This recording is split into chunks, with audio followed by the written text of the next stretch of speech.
একা সংসার সামলানো মানে শুধু কাজ করা নয়, এর মানে হচ্ছে প্রতিদিন নিজের মাথা আর মন দুটোকেই একসাথে কাজে লাগানো। ভোর থেকে রাত পর্যন্ত কাজের লিস্ট শেষ আর হয় না। ঘর গোছানো, রান্না, হিসেব রাখা, সবার প্রয়োজন বুঝে নেওয়া, এই সব কিছুর জন্য দরকার বুদ্ধি।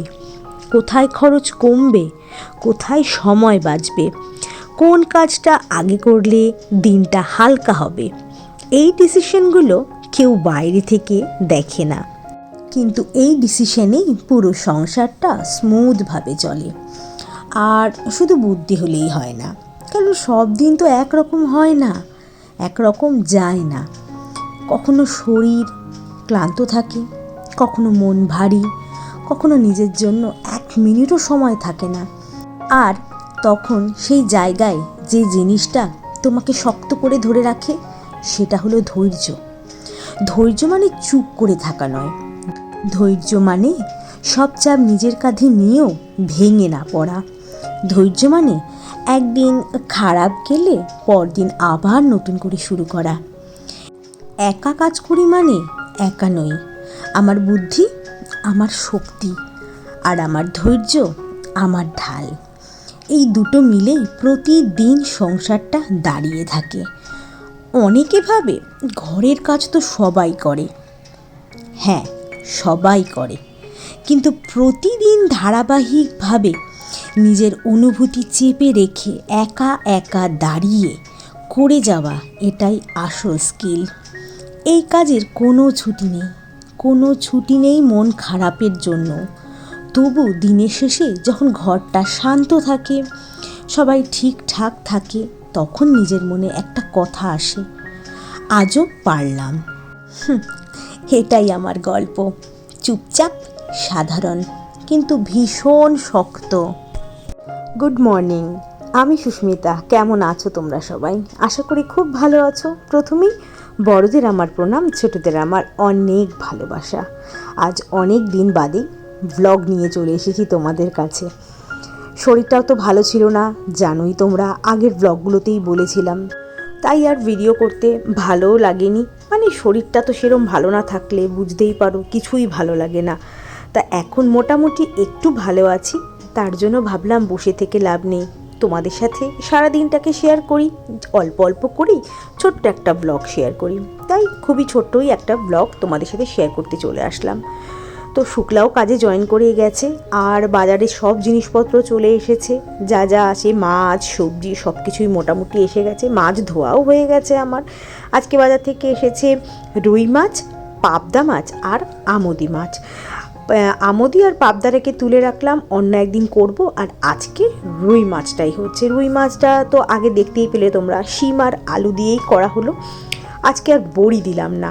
এই বড়িগুলো যে বলেছিলাম কৌশিক ডানকুনি থেকে নিয়ে আসে, খুব ভালো লাগে খেতে আর খুব টেস্টি।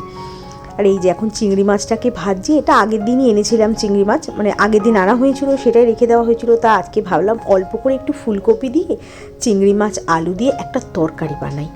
তো শুক্লা তো রান্না করে চলেই গেছে, আর ওকে দিয়ে না এখন সেরকম বেশি কিছু করাচ্ছি না, খুব কম জিনিসই করাচ্ছি, কারণ ওরও শরীরটা একদম ভালো নেই, তাই অল্প অল্প করেই করাচ্ছি। তো এই যে ফুলকপি আলু আর মটরশুঁটি চিংড়ি মাছ দিয়ে একটা ওই অল্প ঝোল, সামান্য ঝোল দিয়ে একটু তরকারি করার মতো হলো, ছোটোখাটো। তো এটা দিয়ে খুবই ভালো হয়েছে খেতে। আর ফুলকপি আমার আর ঋষির খুবই পছন্দের একটা খাবার, তো বেশি কিছু মশলা দিইনি। আর আজকে না আদা বাটা দিতেই ভুলে গেছি, পাশে রেখেও ছিলাম কিন্তু আদা বাটা দিতেই ভুলে গেছি। তো একদম সিম্পল ঘরোয়াভাবেই সিম্পলভাবে করা হয়েছে একদম, আর খেতে কিন্তু দারুণ হয়েছে। বাসনগুলোও মেজে ফেলি, যেগুলো ওই যে টিফিনের বাসন বেরিয়েছে সেগুলো মোটামুটি মেজে রাখতে হবে। তারপরে তো সবজি ধোয়া ঠোয়া সেগুলো তো আছেই, আর মটরশুঁটিও ধুতে হবে, মানে বাছতে হবে, বেছে একদম ধুয়ে রেখে দিই যাতে রান্নাতে সুবিধে হয় তাড়াতাড়ি দেওয়ার, তাই সেগুলোকেও করতে হবে। আর তার আগে, এগুলো করার আগে আমাকে করতে হবে হচ্ছে গ্যাসের জায়গাটা মুছে নিতে হবে ভালো করে। এই যে গ্যাসগুলো, আর ট্রাইপডটা এখনও পর্যন্ত, মানে ট্রাইপড আমি অর্ডার দিয়েছিলাম, ট্রাইপডটা এসেছিল কিন্তু সেরকম ভালো আসেনি, ওর জন্য আমি আবার রিটার্ন করে দিয়েছি। এখন আমি আর অর্ডার করিনি, করব, একটু বেছে তারপরে করব, মানে ওই বললাম আর করে দিলাম সেরকম না। এটা আমি দেখলাম তো যে নতুন একটা ট্রাইপড আমি যেটা অর্ডার করলাম সেটা আসলো ঠিকই, কিন্তু আমার ঠিক পছন্দের হয়নি। মানে আমার আগের ট্রাইপডটা যেরকম পরিমাণে ভালো ছিল, মানে যেটা ভেঙে গেছে, তা এটা সেরকম ভালো ছিল না, ওর জন্য এটাকে আমি রিটার্ন প্লেস করে দিয়েছি।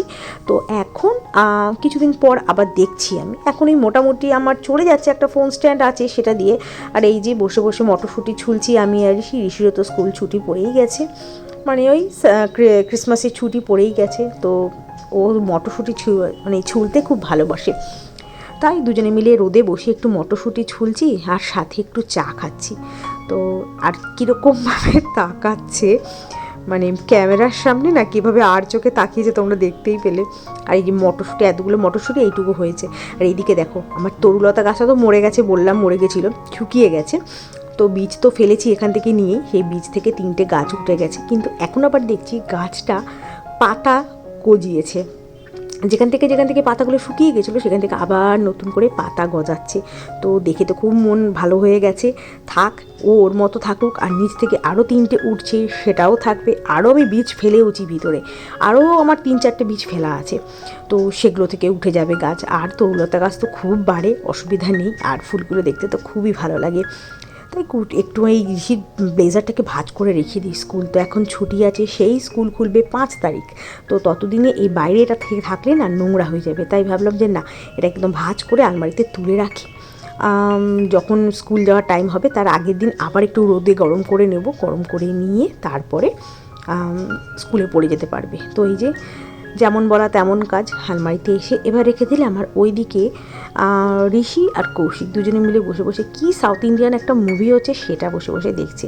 তা ও দেখুক ওগুলো, আর আমি এদিকে আমার কাজগুলো করে নিই। এরপরে আমি স্নান করতেও চলে যাব, কারণ বেলা হয়েছে অনেক, সন্ধেও হয়ে গেছে, সন্ধে পুজো দেওয়া হয়ে গেছে। এখন ঋষিকে একটু দুধ দেবো খেতে, আর আমি আমার জন্য একটু কফি বানাবো। তো ওই যে যথারীতি দুধের প্যাকেট ঢেলে নিয়েছি। দুধের প্যাকেট তো আমার দুধ পড়বেই, কিন্তু আজকে ভালো মতো দুধটা মানে একদম বাটিতেই পড়েছে, নিচে আর পড়েনি, কেন কি জানি এরকম হয়। তাই একটু জল মিশিয়ে নিলাম, অল্প একটু, মানে প্যাকেটটা ধুয়ে একটু জল দিয়ে দিলাম, দিয়ে এবার এই যে গ্যাসটা ধরিয়ে বসিয়ে দিলাম। আর আজকে রান্নাবান্না তো সবই করা আছে, পরে ভাত বসাবো। আর একটু ঋষিকে না পড়াতে হবে একটু, তা আজকে ভাবছি একটু ফিজিক্সটাই করাবো। তা ফিজিক্স নিয়ে বসেছে, জাস্ট পড়াটা একটু ধরতে হবে ওকে। আর এই যেখানে এখন কফিটাও নিয়ে নিলাম, তা একটুখানি কফি খেয়ে নিই। যা ঠান্ডা পড়েছে বলার মতো না, একটু কফি তো লাগেই। জানি মাইগ্রেনে কফি খাওয়া উচিত না, কিন্তু তবুও খাই, ভালো লাগে বেশ খেতে। আর একটু চিড়ে ভাজা ঋষিকে দিয়ে দিলাম, ঋষি চিড়ে ভাজা খাচ্ছে, আর আমি পাশে কফি নিয়েই বসেছি, আর ঋষিকে একটু ফিজিক্সটা একটু দেখাচ্ছি। ওর মধ্যে খেতে খেতে দুষ্টুমিও করছে, দুজনে মা ছেলে দুজন মিলে হাসাহাসিও করছি, একদিকে পড়াশোনাও হচ্ছে। তো চলো, এই খুনসুটি আমাদের দুজনের মধ্যে সারাক্ষণই লেগে থাকে, তো ভালো লাগে ওর সাথে আমার, এনজয় করি আমি এগুলো, খুব এনজয় করি। জানি একদিন বড় হয়ে যাবে, তখন এগুলো আর টাইম থাকবে না, আর ওরও টাইম থাকবে না আমার সাথে বসে একটু কথা বলার। তো চলো, আজকে ব্লগটাকে এখানেই রাখছি, কেমন লাগলো জানাবে।